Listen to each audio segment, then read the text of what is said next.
الطيبون لا ينفقون إلا طيبا، إن تحدث وتكلم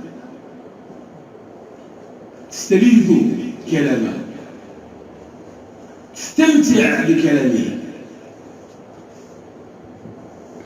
وإن فعل شيئا نفع نفسه ونفع به غيره. أما والعياذ بالله المثال الثاني، إن قال كلمة خبيثة قشعرت من الجلود،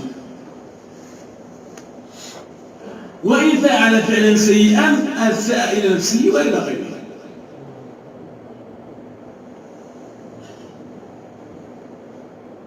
في هذا يقول القرآن الكريم: ومن أحسن قولا ممن دعا إلى الله وعمل صالحا وقال إنني من المسلمين.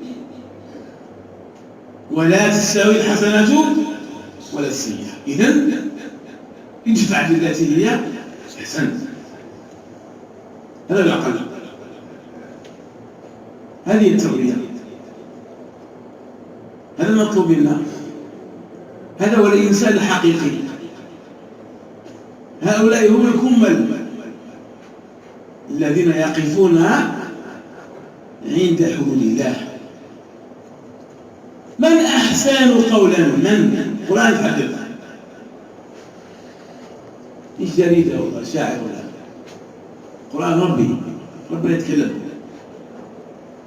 شكون هو اللي أحسن قول منكم أيها العباد؟ يجيب: هو الذي كان حديثه يدعو إلى الله. هو القول الحسن، هو يدعو إلى الله، القول الحسن، يذكر الله، يأمر بالمعروف وينهي عن المنكر. القول الحسن هو كل كلام يدعو إلى الإصلاح، كل خطاب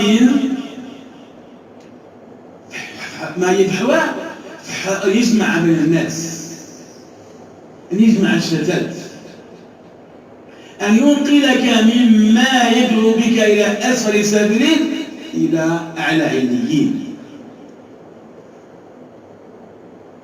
قول الحسن الذي تستمع إليه أنت هو الذي يأمرك بأن تكون مع أهلك كما هو المطلوب، هو الذي يدعوك إلى أن تشد في إخوانك،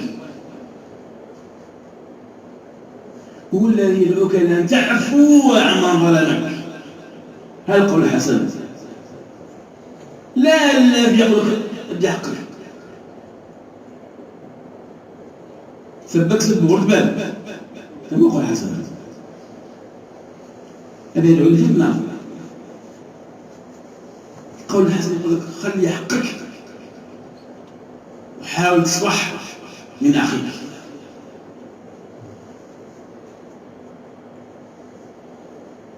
ولنا في سلفنا الصالح القدوة الحسنة. مهما عظمت أخي المؤمن، مهما كانت كرامتك، لست أعظم من السيدة عائشة رضي الله عنها. شكون اللي يقول أنا خير من عائشة؟ شكون؟ كان يقدر يقولها؟ صحابية جليلة بنت الصديق زوجة النبي صلى الله عليه وسلم، وأسيء إليها في عرضها. من الناس الذين كان ينفق عليهم أبوها، ينفق عليهم،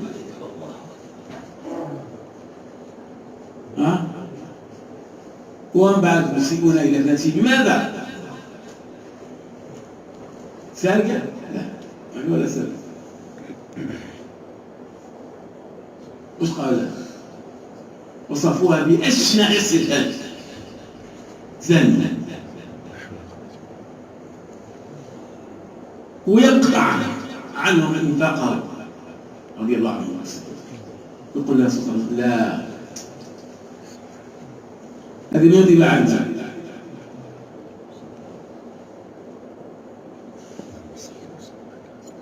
هذه الاتباع اللي هما يبحثون على تشتيت الأمة. أنت لا، أنت اصبح عفو وانفق عليه زيد.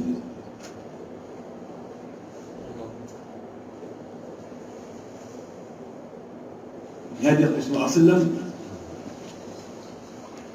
ثلاث من كن فيه حاسبه الله حسابا يسيرا وأدخله الجنة برحمته. شكون انت تبغي؟ تعطي من حرمك، تعفو عمن ظلمك، وتصل من قطعك.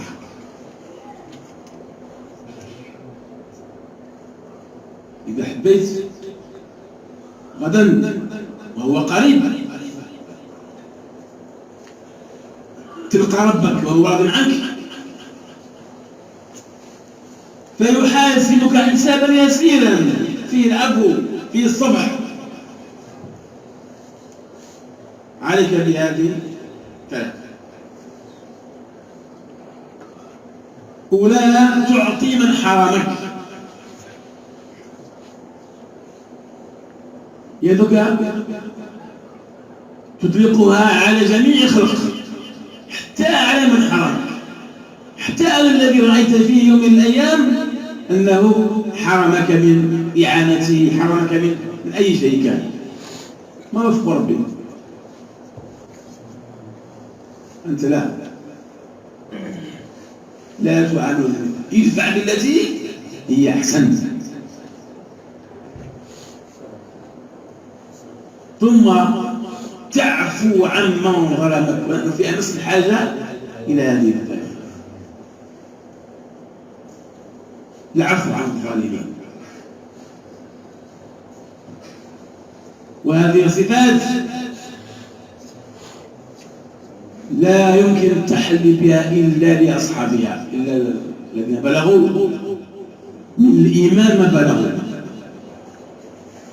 وش من السهل؟ ليس من السهل أن تكون عافيا عن ظالمك.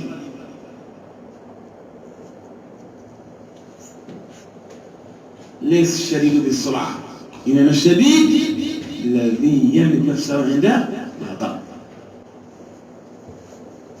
وأين هي هذه؟ وين؟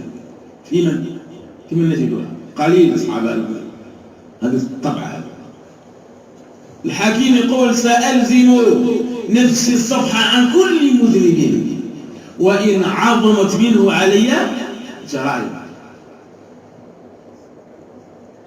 نفسي ألزمها أرغمها بالصبر بالعفو.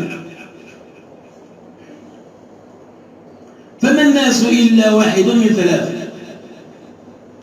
الناس واحد من ثلاثة: شريف ومشروف ومثل المقاوم. الناس واحد أكثر منك، واحد مثلك، واحد أقل منك. فأما الذي فوقي فأعرف قدره وأتبع فيه الحق والحق لازم. فوق منك علم، فوق منك تقوى، فوق منك أخلاق، فوق منك فضل، فوق منك كذا. هذا علم، هذا ينبغي أن يبقى قدره. فضل الله يؤتيه من يشاء، والحق لازم اتباعه، لابد. حقه يعلو ولا يعلى عليه. وأما الذي دوني ويقل مني فإن قال صنت عن إجابته نفسي وإلا ملائنا. اللي قل مني أنا هذا واحد. شكون اللي قل منك؟ هذا الذي يسيء إليك، يسبك، يشتمك. نرجع عليه، نتكافح وياه، نتعامل معه نفس المعاملة أبدا. وإن كان هناك من يلوم، كان يلومك، لا كيف تسكت عليه أنت؟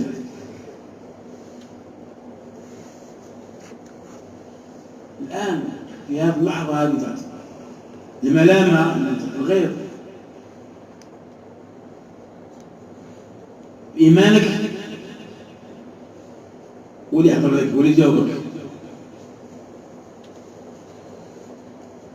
هل أنت الآن تتعامل مع ربك ولا مع هذا الإنسان؟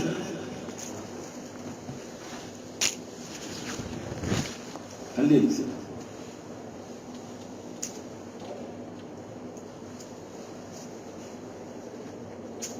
للكف عن شتم اللئيم تكرما أضر لها من شتمه حين يجتمع. لما لسانك لا رد عليه فهي أعظم عقوبة عاملته بها. تقيموا بها كي يقولوا جماعة. وأما الذي مثله كيفك فإن ذل أو هلك تفضلت أن الحر بالفضل حكي.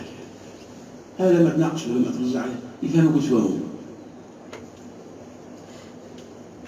إذا أن تعفو عمن ظلمك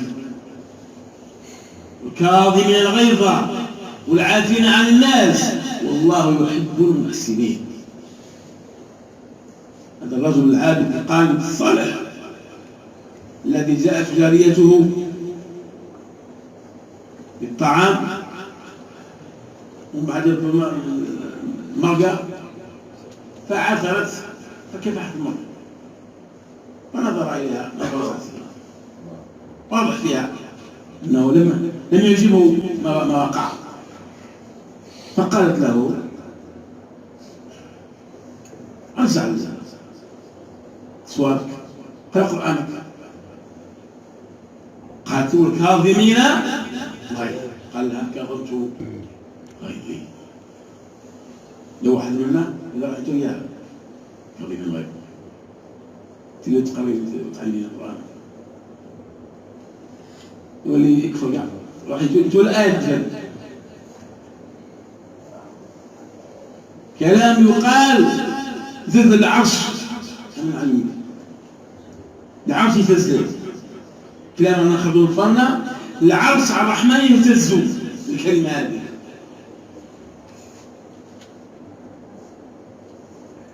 إنسان يتفوه بكلمة يهوي بها في الناس بخريط وليل.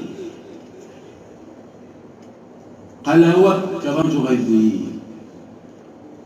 قالت له زيد. قال لها نعم. قالت له والعافين عن الناس. قال لها عفوت عنك.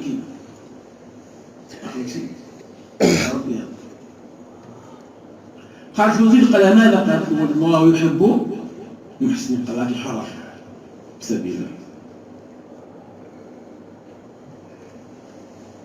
هذا اللي خصنا في القرآن كله. ثم الثالثة قال وأن تصل من حرمك ومن قطعك. تصل من قطعك عموما عموم الخلق عموم الناس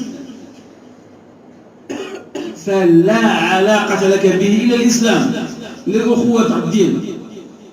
قطعك أنت صله بنفسك صله بمالك صله بالشيء اللي تقدر تصله به يا حران أو كان قريبا. هذا بعيد خطيك.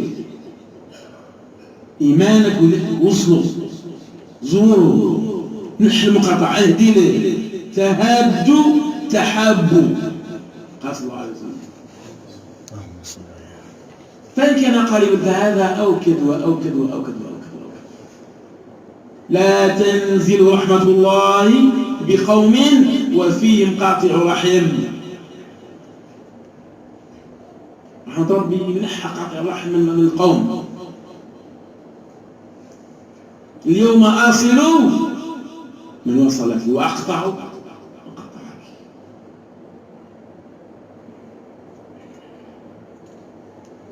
إذن كما جاء في أول الكلام طيبات لمن؟ طيبين. هذا القول الحسن وهذا العفو وهذا الصلة وهذا التراحم وهذا التعاطف وهذا التواجد في من يكون؟ كل إنسان طيب. أما اللي مو طيب هذا مين بيجي العافية؟ كانوا يقولوا العامة كل واحد ينفق الشيء اللي عنده. هذا كذا بعدها يجوز كذلك. يا إما من الطيبين اشكر الله على هذا، وإما من النوع الثاني والعياذ بالله. الله يبلغ في صبوبنا، الله ينجينا من الخبيثين.